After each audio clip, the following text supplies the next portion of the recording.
ሰላም ሰላም እንደምን አላችሁ? ትናንትና ከተፈተኑ ልጆች እንግዲህ እንደ መረጃ የወሰድናቸው ወይ ደግሞ የመጡ ጥያቄዎች የተወሰኑትን ማግኘት ችለን ነበር። ብዙ ጥያቄ አግኝተናል። ከዛ ውስጥ ግን መርጬ ዛሬ 3 ጥያቄ ይዤላችሁ መጥቻለሁ። የመጀመሪያው ጥያቄ እንደምታዩት ይሄ የሰርክል ጥያቄ ነው። እዚህ ጋር እንደምታዩት ሜጀር አርክ ተሰጥቶናል። ማለትም አንድ ክብ ላይ አንድ ክብ በአንድ ሴካንት እና በአንድ ታንጀንት ተቆርጦ አንግሉ ውጭ ላይ ሲመሰረት ሁሌ የምንሰራበት ፎርሙላ አለ በዛ ተጠቅመን። ስለዚህ የተጠየቅነው ምንድነው ማለት ነው? የተጠየቅነው ጥያቄያችን እችን ነው የተጠየቅነው፣ ዲሲን ነው የተጠየቅነው። ስለዚህ መጀመሪያ ጊቨን ብለን ነው የምንሰራው። ጊቨን የተሰጠን ምንድን ነው? ሶ የተሰጠን እዚህ ጋር እንደምታዩት አርክ ቢሲ ተሰጥቶናል፣ which means 7 ተሰጥቶናል። እንዲሁም አንግል ቢኤ ሲ ወይ ደግሞ ቢኤሲ ያ ተሰጥቶናል። ስንት ነው እሱ የተሰጠን? 15 ዲግሪ ተሰጥቶናል። ስለዚህ አወር ሪኳየርዳችን ምንድነው? የተጠየቅነው ምንድነው ብለን ደግሞ ስናሰጣ አርክ ዲ ሲ ነው የተጠየቅነው ወይ ደግሞ ማይነር አርኩ ነው የተጠየቅነው ማለት ነው።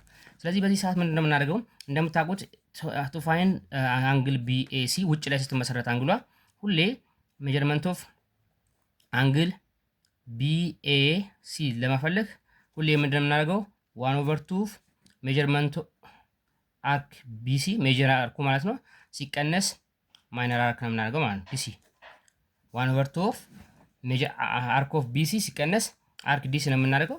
ከዚህ በኋላ ኦልሞስት ሌሎቹ እንዳልተሰጥቶናል። ሜጀርመንት ኦፍ አርክ ቢኤሲ 15 ተሰጥቶናል። 15 ዲግሪ እኩል ይሆናል 1/2 ሲባዛ ቢሲ 7 ተሰጥቶናል። 7 ሲቀነስ ዲሲ አርክ ዲሲ እናደርጋለን ማለት ነው። ሶ ቱ ፋይንድ አሁን ዲሲ ለብቻ ለማስቀረት የግድ ክሪስ ክሮስ አድርገን ወይ ደግሞ ይሄኛውንም በሁለት ማባዛት ይኖርብናል። ስናባዛ 30 ይሆናል። ይሄ ደግሞ 7 ሲቀነስ ዲሲ ብቻ ይቀራል ማለት ነው። ዘን ወደዚህ ስናመጣው ዲሲ ኢዝ ኢኳልስ ቱ ይሄን ወደዛ ብንወስደው 7 ሲቀነስ 30 ዲግሪ ይሆናል። የዲሲ ዋጋ 40 ዲግሪ ይሆናል ማለት ነው። 40 ዲግሪ ይሆናል። ስለዚህ አወር አንሰር ኢዝ ዲ ይሆናል ማለት ነው።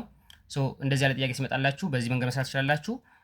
ምናልባት እንደዚህ ያለ ጥያቄ እንደሚመጣ እርግጠኛ ነኝ እና ቼክ እያደረጋችሁ እንደዚህ ያለ ጥያቄ በደንብ ሰርታችሁ መግባታችሁን ማረጋገጥ መቻል ይኖርባችኋል። ወደ ቀጣዩ ጥያቄ እናልፋለን።